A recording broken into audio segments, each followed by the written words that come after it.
Hello, my name is Victor Martinez, and my biography is on Cesar Chavez. Cesar Chavez was a good man who dedicated his life to helping others in need. He is often credited as one of the most influential Mexican-American leaders of our time. Cesar Chavez was born on March 31st, 1927, to parents Librado and Juana Chavez in Yuma, Arizona.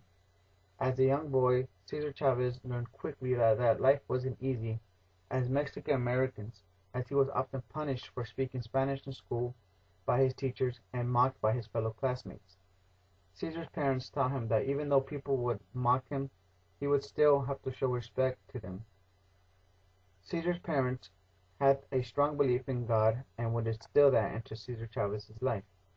At the tender age of 10, Cesar Chavez's family would move to California after the family lost their farm and store due to the Great Depression. Cesar Chavez's family would become migrant workers and move from farm to farm, working in the fields.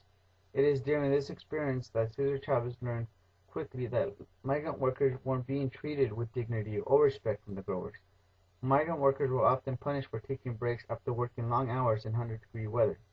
They often had to go to the restroom in the fields, and sometimes the workers would go in their pants for fear of losing their jobs because the growers didn't have proper restroom facilities.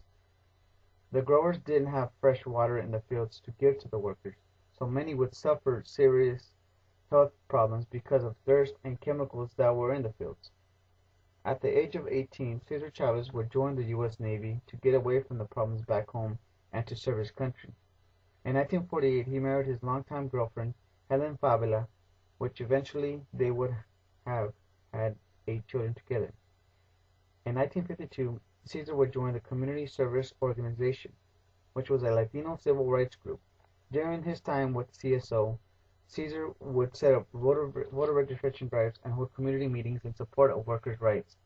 And in 1958, he became the CSO's national director. In 1962, Cesar Chavez, along with Dolores Huerta and Gilbert Padilla, started a union called the National Farm Workers Association, which would later be renamed to United Farm Workers. While with the union, Cesar Chavez would organize strikes and boycotts, pressuring the growers to pay more for workers' wages and improve the working facilities. While some growers met the demands of the unions, others didn't, and some retaliated in violence, which Cesar was always encouraging his members not to engage in, because Cesar was against violence. Growers would often have people jailed, including Chavez, for no apparent reason, simply because they were fighting for higher wages. In 1965, Chavez organized the Delano grape strike, which would last until the 1970s, when the grape growers would finally agree to the union's demands and that they had to pay the workers the federal minimum wage. In turn, this was a very significant win for the United Farm Workers, because it affected thousands of workers who worked in the fields. This set up many victorious boycotts with the local growers and even state growers. While many people were for support of the union, including the late Robert F. Kennedy, others were against them because growers would actually pay some of the workers, including my aunt, to go to Washington, D.C. and show support of the growers. While very few did go against Cesar Chavez, it really didn't do any damage because Washington, D.C. and many other states were already listening to Cesar and were passing laws in support of Cesar Chavez's because for instance, California passed the California Agricultural Labor Relations Act, which gave the workers a right to collective bargaining.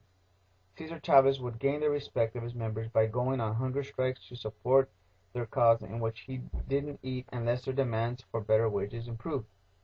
Chavez's motto was "Si se puede," meaning yes, it can be done, and proved it to be true.